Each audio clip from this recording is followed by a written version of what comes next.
Bhogapuram airport ఎందుకు north ఆంధ్రాకి game changer?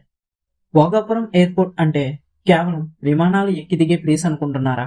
అసలు భోగాపురం ఎయిర్పోర్ట్ నార్త్ ఆంధ్ర మొత్తం ఎకానమీని ఎలా మార్చగలదో మీకు తెలుసా?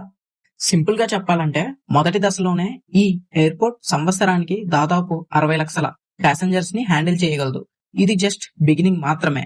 ఫ్యూచర్ లో డెవలప్మెంట్ ఫేసెస్ పూర్తయితే కెపాసిటీ 1.2 కోట్లు, ఆ తర్వాత 1.8 కోట్లు ప్యాసింజర్స్ వరకు పెరిగేలా ప్లాన్ చేశారు.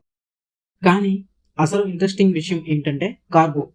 అగ్రికల్చర్, ఆక్వా, ఫార్మా లాంటి ఇండస్ట్రీస్ కి ఎయిర్ కార్గో కనెక్టివిటీ పెరిగితే వస్తువులను వేగంగా ఇతర ప్రాంతాలకు, దేశాలకు పంపించే అవకాశం పెరుగుతుంది.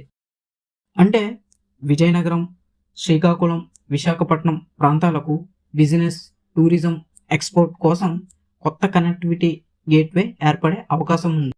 అందుకే భోగాపురం ఎయిర్పోర్ట్ ని కేవలం ఎయిర్పోర్ట్ గా చూడకండి. ఇది నార్త్ ఆంధ్రాకి ఒక కొత్త ఎకానమీ గేట్వే.